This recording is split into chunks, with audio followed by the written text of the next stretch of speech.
Welcome student to the second session of viscosity.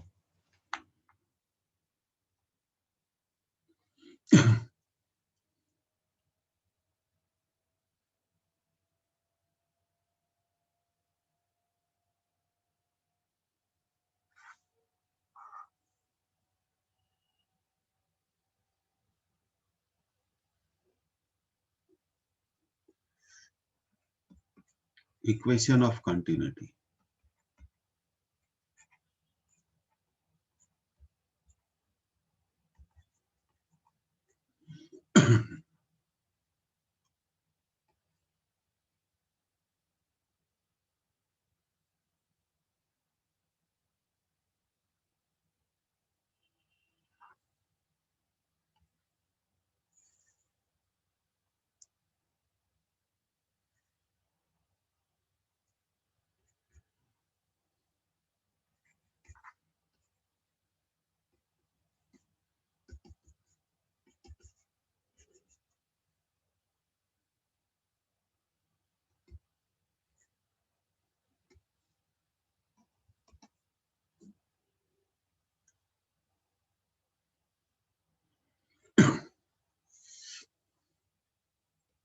अब देखिए, consider a non-viscous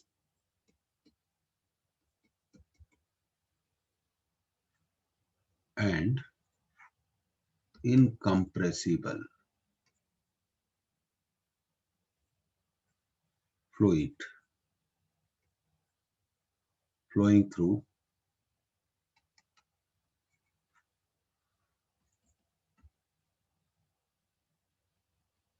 a tube AB of varying cross section. Varying cross section. The fluid is in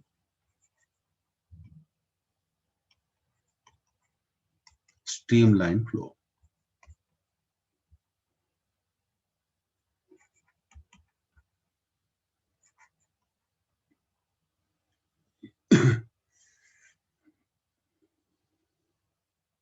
अब देखिए,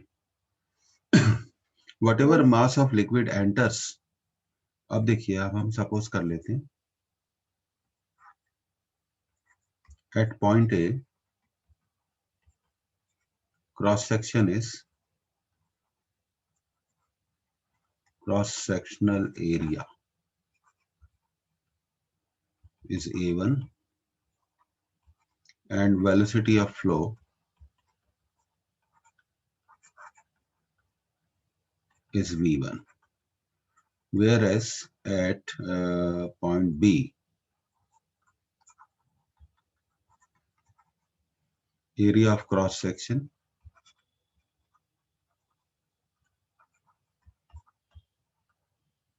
is A2 and velocity of flow is V2.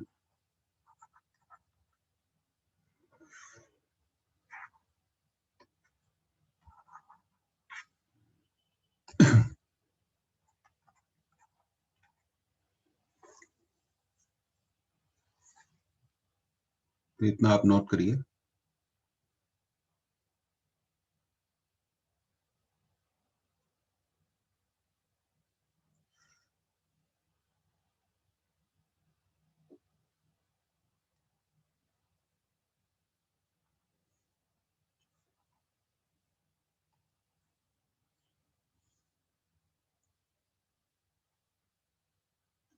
अब देखिए, concept क्या है? It is based on conservation of mass.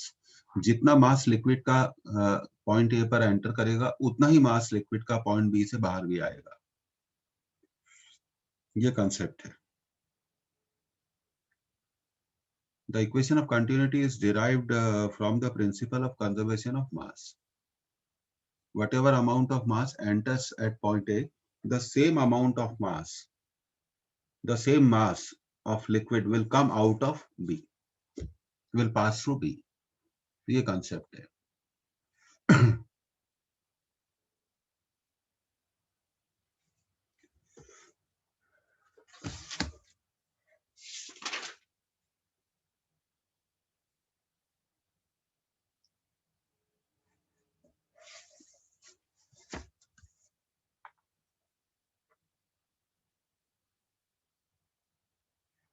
Okay, so are you done with it? तो आप इसे note कर लें.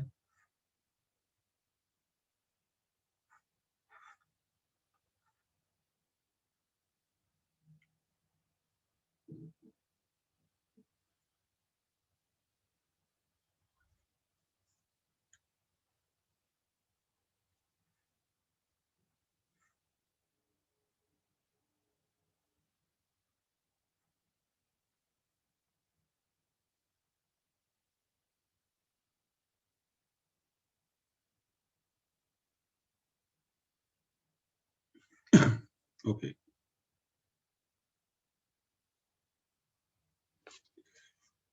द मास ऑफ लिक्विड, अब ध्यान दीजिएगा, mass of liquid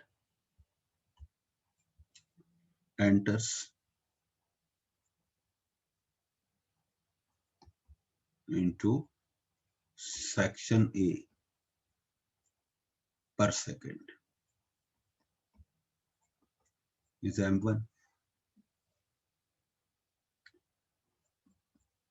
The mass of liquid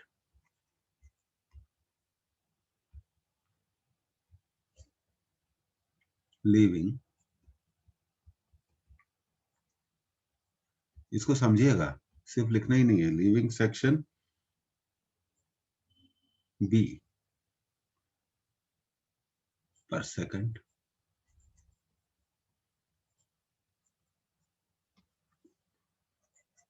from the principle of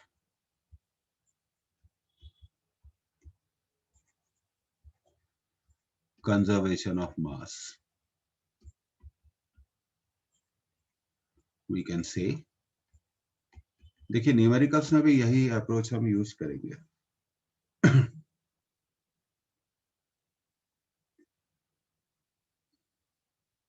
मास को लिख सकते हैं डेंसिटी इंटू वॉल्यूम. वॉल्यूम, अब वॉल्यूम कैसे निकालेंगे? Area of cross section. एक मिनट, हमने मान लिया, सपोज कर लिया कि पॉइंट ए पर डेंसिटी कितनी है, ρ1. तो मैंने अभी आपको थोड़ी देर पहले पिछले सेशन में बताया था कि एरिया इंटू वेलोसिटी, मास को लिख सकते हैं डेंसिटी इंटू वॉल्यूम. चलिए अब ऐसे ही करते हैं, volume. Okay, ρ2 V2, but liquid is incompressible. हमने शुरू में ही कहा है इनकम्प्रेसिबल.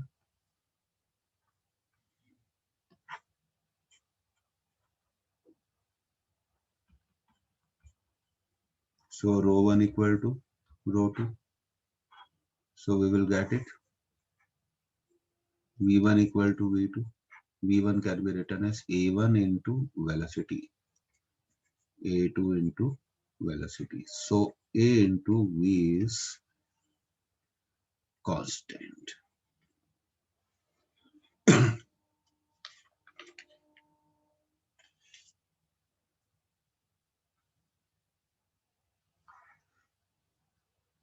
तो अब हम इसको बहुत अच्छे वर्ड्स में लिखना चाहते हैं. At every point,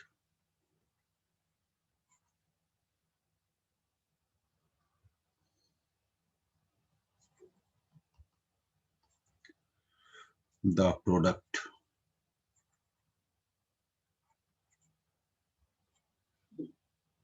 of cross section and velocity is constant. Is constant. तो स्ट्रीमलाइन फ्लो में जब भी लिक्विड एक वेरिंग क्रॉस सेक्शन की ट्यूब से फ्लो होगा, वेरिंग मतलब ऐसी ट्यूब जिसका क्रॉस सेक्शन कंटिन्यूअसली चेंज हो रहा है, तो फ्लो के हर पॉइंट पर product of area of cross section and velocity is always constant. यही है principle of continuity. And principle of continuity is based on conservation of mass. ये हमें ध्यान रखना चाहिए कि principle of continuity conservation of mass पर बेस्ड है. और यही अप्रोच हम कई न्यूमेरिकल्स में भी करेंगे. और क्लियरली यहाँ पर जहाँ पे क्रॉस सेक्शन कम होगा वहाँ वेलोसिटी क्या होगी, इसको हम ऐसा भी तो लिख सकते हैं। जहाँ पे क्रॉस सेक्शन छोटा होगा वहाँ वेलोसिटी ऑफ फ्लो ज्यादा होगी, और जहाँ क्रॉस सेक्शन बड़ा होगा वहाँ वेलोसिटी ऑफ फ्लो क्या होगी, कम होगी। तो कंजर्वेशन ऑफ मास पे ही बेस्ड है ये सब। It is based on the conservation of mass.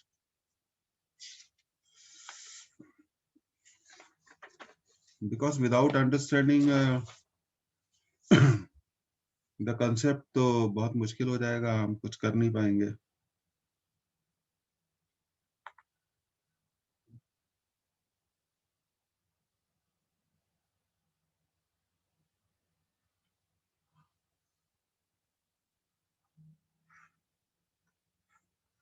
तो आप इसे नोट कर लें। तो जितना मास एंटर करेगा उतना ही बाहर निकलेगा। कंसेप्ट बहुत क्लियर है।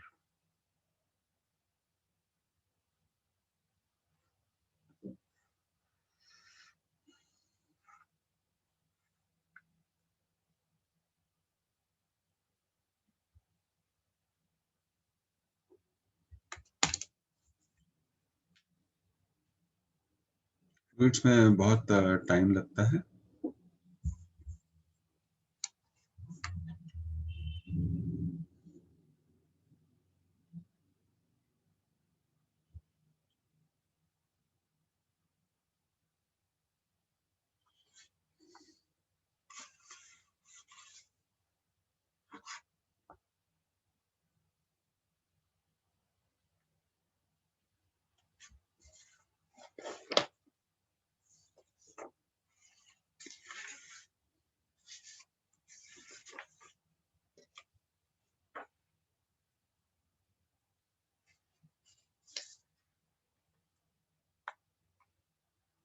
ओके,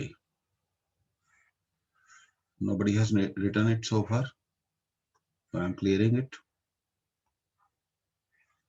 तो हमेशा आप याद रखो कि स्ट्रीमलाइन फ्लो में हर पॉइंट पर, फ्लो के हर पॉइंट पर product of cross sectional area and what you call it, velocity of flow is always constant. जहां पे क्रॉस सेक्शनल एरिया बड़ा होगा वहाँ वेलोसिटी ऑफ फ्लो क्या होगी, कम होगी। और जहां पे क्रॉस सेक्शनल एरिया छोटा होगा वहाँ वेलोसिटी ऑफ फ्लो क्या होगी, ज्यादा होगी। इससे हम ये इस कंक्लूजन को कैलकुलेट कर सकते हैं। अब देखिए, now we need to do some number of question। अब हम हमारा न्यूमेरिकल प्रैक्टिस स्टार्ट करते हैं। एन इनकम्प्रेसिबल, ध्यान दीजिएगा, बड़े सिंपल न्यूमेरिकल्स हैं और थ्योरी को 2-3 बार पढ़िए। Liquid flows through a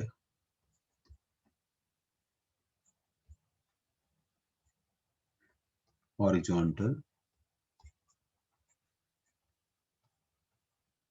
tube as shown in the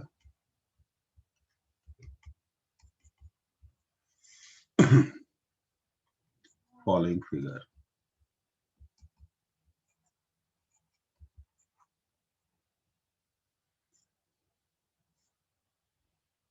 Then the velocity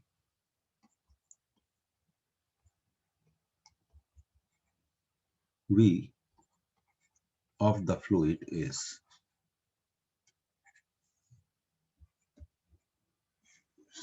तो थोड़ा डायग्राम बनाना पड़ेगा हमें। Let's draw it.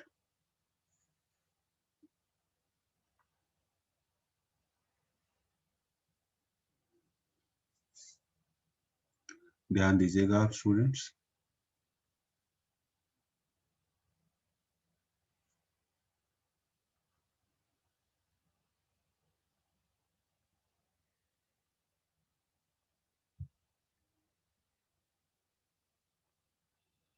Okay,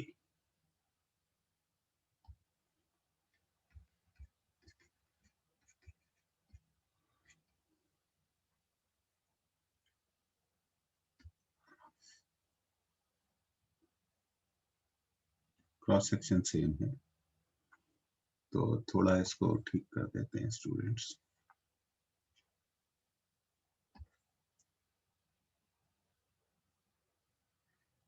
Okay, now it will be good.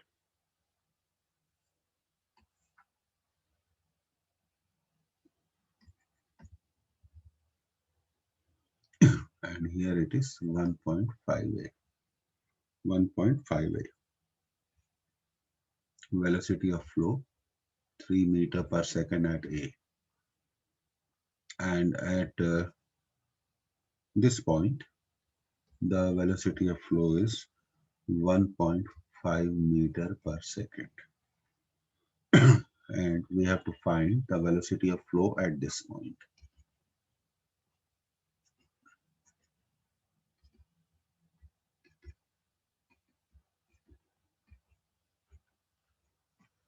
So you can draw it. इस तरह के क्वेश्चंस बड़े कॉमन हैं और इसके 4 आंसर्स भी हम लिख देते हैं. 3 meter per second. Second answer 1.5 meter per second.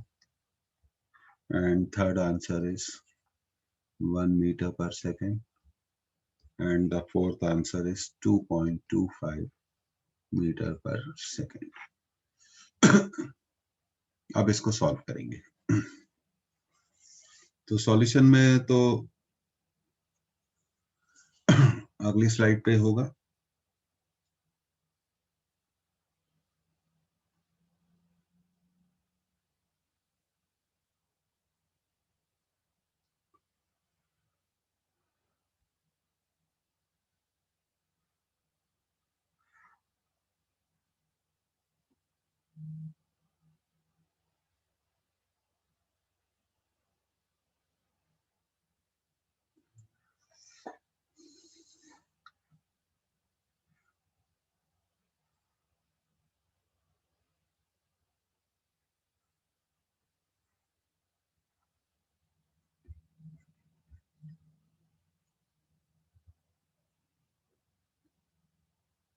अब देखिए, सपोज करिए यहाँ पर लिक्विड का मास कितना है m और यहाँ लिक्विड का मास है m1 और यहाँ लिक्विड का मास है m2.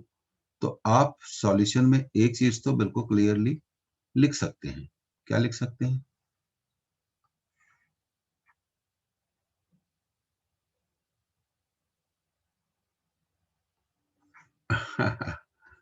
m equal to m1 plus m2. Liquid incompressible है तो हम लिख सकते हैं इसको a इंटू, ये देखिए, v1 और इसको हम लिख सकते हैं a इंटू v2. ठीक है, और इसको हम लिख सकते हैं 1.5 a इंटू v. तो देखो a तो कैंसिल हो गया. प्रिंसिपल ऑफ कंटिन्यूटी अप्लाई कर रहे हैं. v1 equal to v2 plus 1.5v. अब ये 3 है और ये 1.5 है. 1.5v. So 1.5v equal to 1.5. So v equal to 1 meter per second. इसका आंसर सी है. देखिए, बहुत पढ़ना पड़ेगा और बहुत मेहनत करनी पड़ेगी. फिजिक्स को आपको ज्यादा टाइम देना पड़ेगा.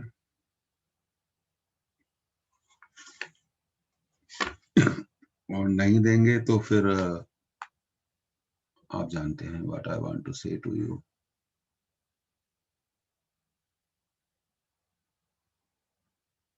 It's very simple to apply the principle of continuity. Velocity of efflux, Bernoulli's theorem, यही सब विस्कोसिटी के पार्ट हैं.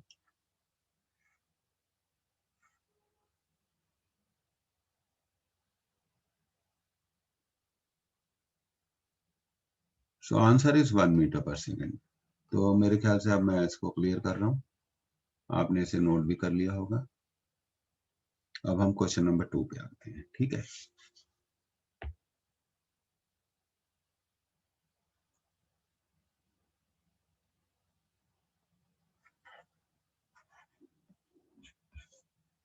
इन द फिगर, इस तरह के क्वेश्चन बड़े इंपॉर्टेंट होते हैं. In the figure, the velocity v3 wait a minute,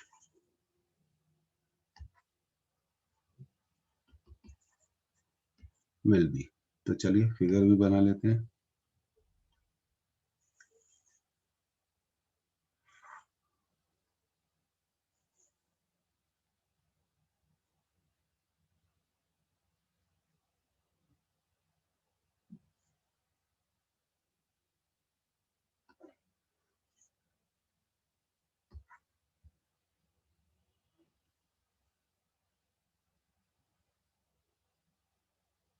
okay,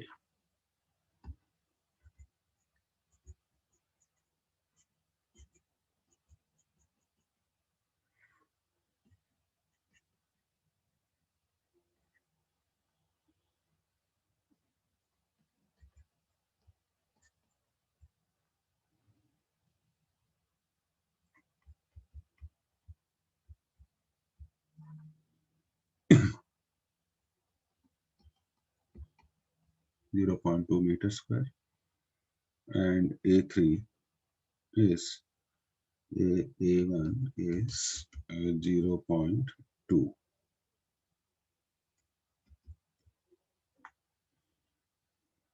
and A3, this is the third one, 0.4 metre square. अब इसके चार आंसर्स हैं, 4 metre per second,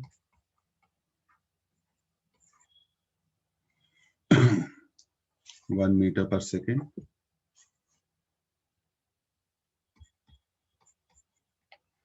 1 meter per second, and C 3 meter per second, and D will be 2 meter per second। तो अब इस question को हमें करना है, प्रिंसिपल ऑफ कंटिन्यूटी हम अप्लाई करेंगे। बहुत सिंपल है, जैसे पहले किया था वैसे ही करना है। A1 V1 इक्वल टू, देखिए डिवीजन हो रहा है A2 V2 plus A3 V3। अब आपको ये फॉर्मूला समझ में आ जाना चाहिए। तो चलिए, यहाँ पे 4 है इंटू 0.2, A2 है आपका 2, 0.2, और V2 है कितना 2, और A3 है 0.4, दैट इज V3। V3 तो हमें निकालना ही है, तो ये हो गया 0.8, ये हो गया 0.4 प्लस 0.4 V3। तो देखिए बड़ा सिंपल कैलकुलेशन है, 0.8 minus 0.4 equal to 0.4 V3। Calculation बड़ा संभाल के करना चाहिए। 0.4 V3, so V3 will be 1 meter per second। तो आई एम वेरी श्योर कि अब इस तरह के क्वेश्चंस को आपको करने में कोई दिक्कत तो नहीं होनी चाहिए।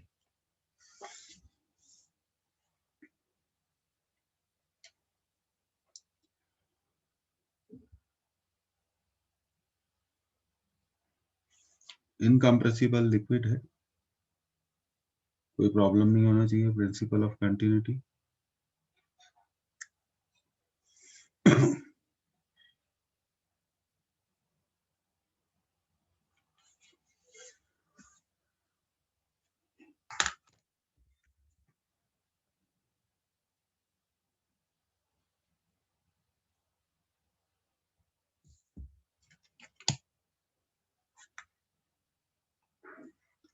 ओके, तो अब इसको क्लियर कर रहे हैं।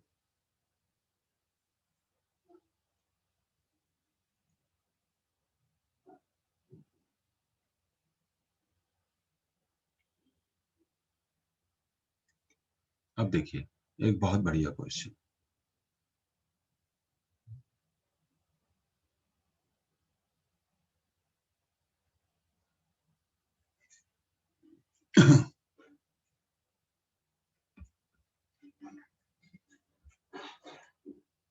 in which of the in which we should say in which one of the, तो इसका आंसर बड़ा सोच समझ के दीजिएगा। in which one of the following cases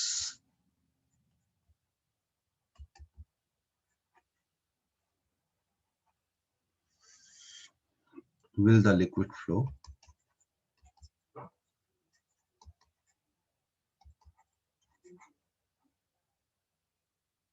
in a pipe? बहुत बढ़िया क्वेश्चन है. Be most streamlined. There are 4 answers. Liquid of high viscosity,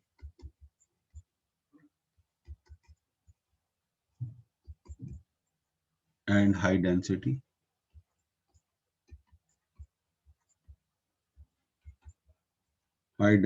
flowing through a बहुत बढ़िया क्वेश्चन है, through a pipe of small radius. Second option, ये बड़े dangerous question होते हैं. Liquid of high viscosity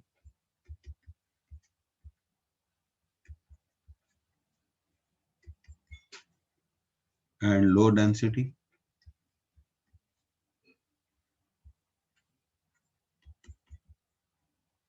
flowing through a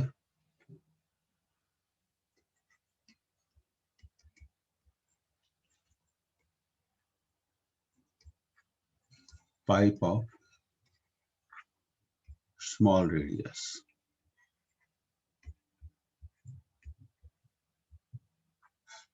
C, liquid of low viscosity.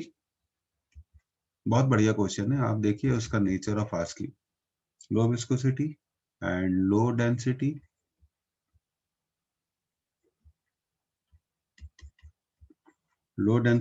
flowing through a pipe of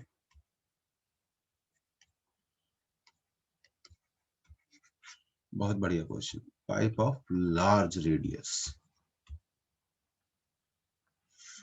D, liquid of low viscosity. बहुत बढ़िया question, low viscosity and high density,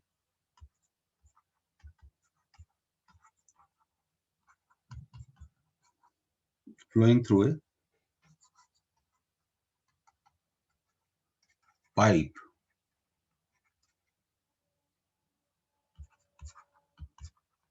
of large radius. कितना बढ़िया question है. तो अब ऐसे question का answer कैसे दिया जाएगा, ये सब सोचने वाली बात है. How you will answer such questions. Reynold number की मदद से हम क्वेश्चन को आंसर करेंगे और देखते हैं कितने लोगों ने आंसर दिया है.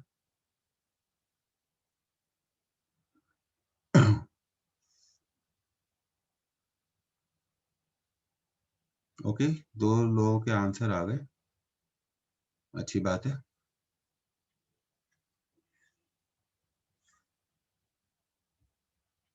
तीन लोगों ने आंसर दिए हैं, सिर्फ 3 को पास होना है, बाकी लोगों को लगता है पास नहीं होना है.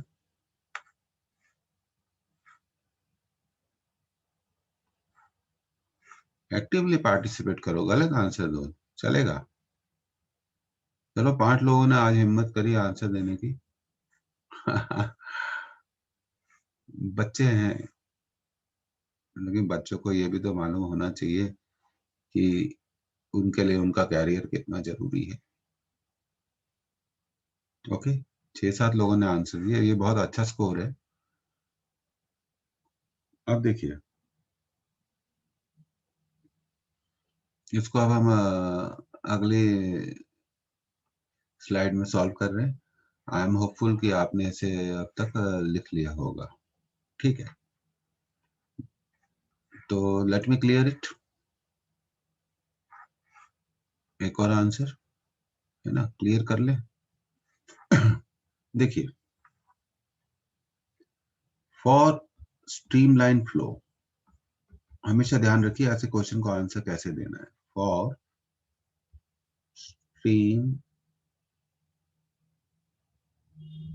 line flow,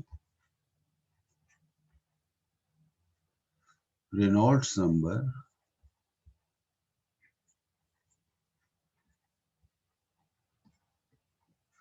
should be less.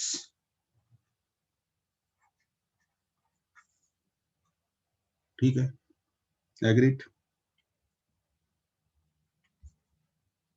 R rho eta, तो रेडियस तो स्मॉल होनी चाहिए, ये पता चल गया। डेंसिटी भी स्मॉल होनी चाहिए, ये भी पता चल गया। और ईटा लार्ज होना चाहिए, क्योंकि बड़ी वैल्यू से डिवाइड होगा तो रेनॉल्ड नंबर कम हो जाएगा।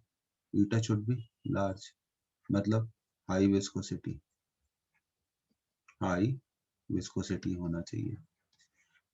सो correct answer is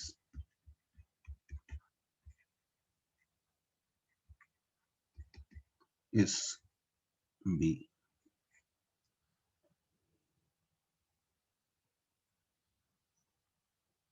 I think you understand. थोड़ा आप चैट करके बता सकते हैं कि आपको ये समझ में आया कि नहीं आया। बहुत पेशेंस चाहिए फ्लूइड में, स्टेप बाय स्टेप सीखना होता है हमें। हमेशा ये कंसेप्ट्स को यूज करना चाहिए। देखिए, आपने आंसर दिया, आप कभी इस बात से मत घबराइए कि आपने आंसर गलत दिया है। आपने आंसर दिया, ये अपने आप में एक बड़ी चीज है। तो सबसे पहले खुद को ओपन करना होता है, आंसर देना होता है।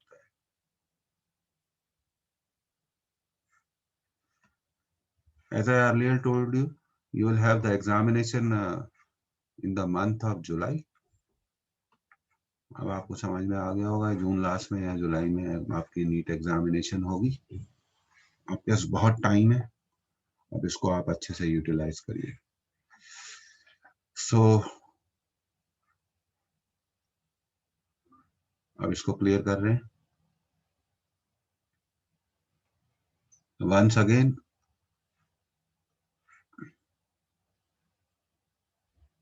जून और जुलाई, इससे पहले तो होगा ही नहीं। 4 मई से 10 जून तक सीबीएसई के बोर्ड एग्जामिनेशन हो रहे हैं, उसके बाद ही होगा। Again happy new year to every one of you, and I wish कि आप आने वाले साल में अपना सिलेक्शन लें और अपने कैरियर की फाउंडेशन रखें। ओके, तो कल के सेशन में बच्चों, कल के सेशन में क्या होगा, हम लगातार 3 सेशन लेंगे। कितने सेशन लेंगे? 3 सेशन। 2 तो हम लेते ही हैं, तीसरा हम 8 बजे से लेंगे, क्योंकि कल हर हालत में हमें विस्कोसिटी को क्या करना है, एंड करना है। तो we will adjust accordingly. Okay, take care.